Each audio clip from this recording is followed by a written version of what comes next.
송은재TV 시작합니다. 국민의힘의 이제 후보 경선, 4강 경선이 이제 제대로 불이 붙었습니다. 오늘부터는 토론회가 열립니다. 소위 맞수 토론, 1대1 토론, 이게 가장 관심도 끌고 재미도 있습니다. 정확하게 이제 후보들을 비교할 수 있습니다. 오늘과 내일 두 차례 열리는데, 오늘은 이제 김문수와 한동훈, 오후 4시부터입니다. 1시간 반 동안 김문수와 한동훈, 이어서 안철수와 김문수, 이렇게 맞수 토론이 열리고, 내일은 두 차례 모두 한동훈과 홍준표의 맞수 토론이 펼쳐집니다. 아마 이 맞수 토론을 통해서 많은 분들이, 당원들이나 많은 지지층에서 2강 후보가 누가 적합하냐라는 걸 결정하지 않을까. 이번에는 뭐 지지율도, 이 지지하는 후보도 많이 바꾸고 있는 만큼 전략적 선택을 하지 않을까, 이렇게 예상이 됩니다.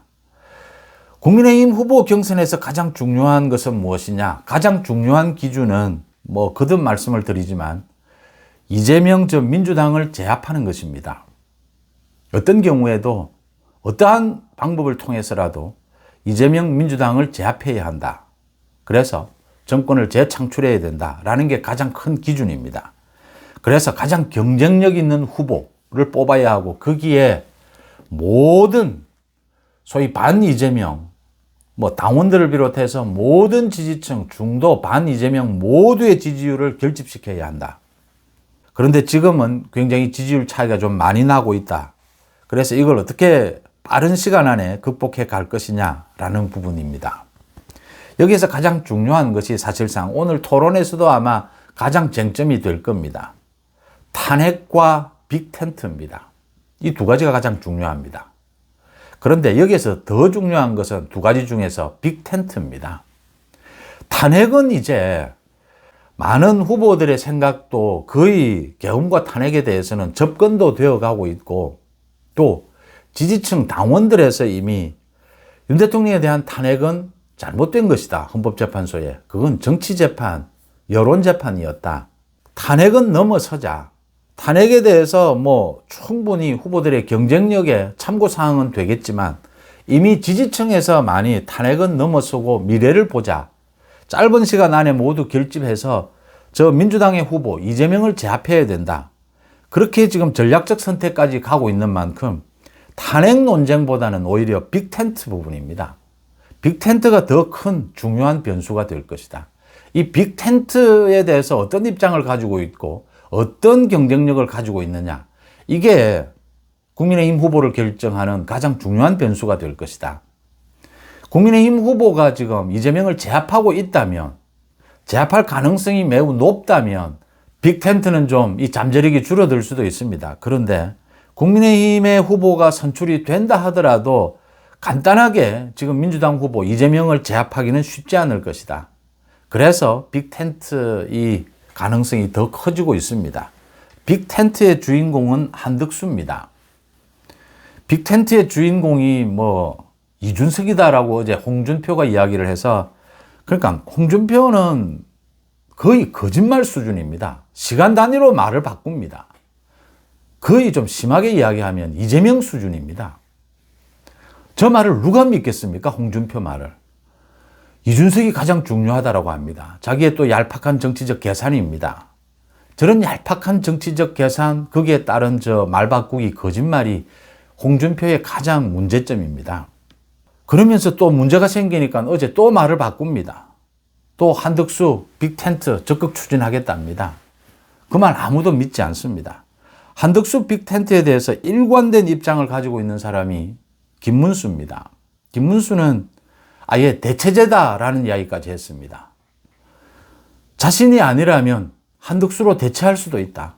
이길 수 있다면, 이재명을 제압할 수 있다면. 명쾌하지 않습니까? 한동훈은 지금 한덕수와의 빅텐트 반대를 하고 있습니다. 국민의힘 후보의 경쟁력을 높여야 된다라는 게 이유입니다. 한덕수에 대해서 지금 출마를 하느냐 출마를 하지 않느냐 묻는 것은 정치권에서는 어리석은 질문입니다. 한덕수는 이미 출마 쪽으로 완전히 거의 확실해졌습니다. 이제 문제는 언제 출마 선언을 하고 어떤 형태로 빅텐트를 꾸리느냐. 29일, 그러니까 뭐 다음 주 29일 국무회의를 마지막으로 해서 출마 선언을 한다. 29일은 또 2차 경선 발표가 있는 날이죠, 국민의힘에. 뭐 여러 가지 이야기들이 나오고 있는데, 오늘 밤 늦게 미국에서는 이제 이 통상 협상이 열립니다. 가닥이 잡히게 될 겁니다. 최상목도 미국으로 가 있습니다. 이 미국과의 통상 협상이 가닥이 잡히고 한덕수가 다른 여러 가지 문제를 좀 정리하고, 오늘은 또 그 추가 경정 예산 때문에 국회에서 한덕수가 권한 대행으로서 뭐 거의 유례가 없는 일입니다. 최규하 전 대통령 때 이런 일이 있었고, 권한 대행이 국회에서 연설을 하는 것입니다. 한덕수가 오늘 국회에서 연설을 합니다. 민주당에서는 이게 뭐 출마 선언이다라고 하면서 보이콧하겠다라고 하고 있는데, 한덕수가 국회에서 연설을 하고, 그래서 차곡차곡 이제 빌드업을 하는 것이죠. 출마 선언만을 남겨두고 있는 것입니다. 근데 출마 선언이 있고 난 다음이 더 복잡합니다. 빅 텐트. 어떻게 꾸릴 것이냐. 현재 국민의힘 지지층에서는 한덕수 지지율이 압도적으로 1위입니다. 이런 한덕수와 빅 텐트를 거부하는 것은 이재명에게 지겠다라고 하는 것이 아니냐. 물론 국민의힘의 후보 경선, 이 경쟁력 제고도 중요한 것이지만 지금 현실이 그렇다라고 하는 부분입니다. 한덕수 권한대행이 어제는 미군 캠프를 방문을 했습니다. 평택에.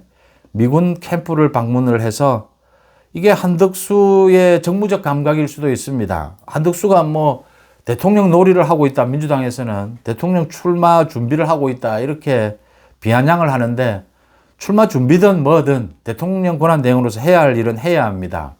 지금 미국과의 통상협상을 앞두고 미군 캠프를 찾는 것은 트럼프 대통령이 계속 방위비 이야기를 하고 있는 만큼 굉장히 중요한 것이었다.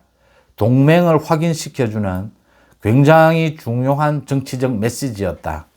또 한덕수 자신에게도 국민들에게 자신이 이 국정을 한번 책임지고 개헌도 하고 이재명도 제압하는 메시지를 적극적으로 준 것이다. 이렇게 읽습니다. 재밌는 일이 한덕수가 어제 이 미군 연합사령부 사령관을 만나서 자신의 군번을 이야기를 했습니다. 12168724 병장, 예비역 병장 한덕수다라고 자기를 소개를 하면서 이 한미 군사동맹, 한미 동맹을 강조를 했습니다. We go together 이렇게 이야기를 하면서 한덕수가 한껏 지금 이제 거의 출마 선언에 와 있다. 한덕수 추대위도 발족이 됐고, 손학규를 비롯해서 많은 사람들이 언론에 나와서 이 한덕수가 가장 경쟁력이 있다. 이렇게 이야기를 하고 있습니다. 이 시정연설에서 한덕수가 어떤 발언을 할 것인지도 관심이 쏠리고 있습니다. 어쨌든 한덕수가 국민의힘 후보 또는 뭐 보수 전체의 빅텐트 후보가 되든 되지 않든 한덕수가 1위를 달리고 있고 이재명 민주당 후보를 제압하는 가장 유력한 수단이 된 만큼 이 한덕수 변수를 무시하는 쪽은 사실은 국민의힘 당원들이나 지지층에서 선택하지 않을 것이다. 앞으로 갈수록 더욱더 그렇게 될 것이다 라고 읽습니다. 이건 당연한 일입니다. 지금 뭐 부지깽이라도 빌려야 된다 라고 하는 판에 누구라도 지금 손을 잡고 빅텐트를 꾸린다라고 하는 것이 꼭 국민의힘 후보의 경쟁력을 떨어뜨리는 것이 아닙니다. 왜 그렇게 단순하게 저것 아니면 이것식으로 생각할 필요는 없습니다. 한덕수와의 빅텐트가 이야기되는 것이 오히려 더 국민의힘 후보들의 경쟁력을 더 키워줄 수도 있는 쪽으로, 그런 쪽으로 전략을 세우고 전술을 펼치는 것이 유리할 수 있다. 무조건 한덕수는 안 된다. 홍준표가 대표적입니다. 한덕수는 안 된다. 뭐 또 인격 모욕까지 하다가 또 어제는 또 한덕수에게 가장 적극적으로 나서겠다라고 합니다. 내일 또 바뀔 겁니다. 홍준표는 이런 얄팍한 정치 계산, 정치를 그냥 술수 계산으로만 합니다. 이렇게 또 말을 바꿉니다. 이재명보다 뭐 거의 뒤지지 않습니다. 뭐 거짓말을 매일같이 이런 홍준표의 태도가 가장 문제가 되는 것입니다. 한동훈은 일관성이 뛰어나죠. 그런데 한동훈도 이 빅텐트에 대해서는 좀 열릴 필요가 있다. 오늘 이제 이 맞수 토론에 관심이 많이 쏠리고 있습니다. 오늘과 내일 이 탄핵과 빅텐트가 가장 주제가 될 겁니다. 이 두 가지 부분을 보고 당원들이 또 국민의힘 지지층에서 아마 이강 후보를 골라내게 될 것이다. 가능하면 이번 이강 후보, 그러니까 2차 경선에서 50%를 넘는 이 후보가 탄생하는 것이 한동훈 쪽에서는 그게 좋다라고 하고 있고, 뭐 누구나 그렇게 되고 싶죠. 그런데 저는 결선 투표까지 가기를 바랍니다. 조금이라도 더 시간이 필요하다. 이 국민의힘 당원들이나 지지층이 조금이라도 더 전략적 선택을 누구에게로 하는 것이 좋겠느냐. 탄핵과 빅텐트에 대해서 고민하고, 그래서 지지 후보도 바꾸고 마음도 정리하고 전체가 하나가 될 수 있는 그런 작업이 필요하다라는 생각을 합니다. 그래서 짧은 시간이지만 결선 투표까지 가는 게 바람직한데, 뭐 그래도 일찍부터 압도적인 지지가 한쪽으로 모여서 2차 경선에서 끝난다라는 것이 나쁘지는 않습니다. 지지가 많이 빨리 모인다면, 이탈하는 사람이 없다면, 한 사람이라도 이탈하는 사람이 없도록 반 이재명 전선, 보수 이 대결집 전선에서 한 사람이라도 이탈하는 사람이 없도록, 최근 들어서 뭐 별의별 사람들이 다 있습니다. 뭐 조갑재 씨를 비롯해서 뭐 이재명과 밥을 먹었다라고 하면서 거기에서 그치지 않고 또 이재명을 찬양하는 이런 변절도 봅니다. 또 경고성 창당이다라고 하면서 이 김계리 변호사를 비롯해서 창당을 하는 사람들, 뭐 또 종교 쪽의 뭐 창당, 대선 출마, 별의별 일들이 많습니다. 이런 일들을 모두 아무런 의미 없는 것들로, 변수가 되지 못하는 것들로 사그라들게 만드는 방법은 빅텐트를 통해서, 탄핵에 대해서 어떤 입장이든 빅텐트를 통해서 반 이재명 보수 대결집으로 만들어가는 이 작업, 뭐 일주일 정도밖에 남지 않았습니다.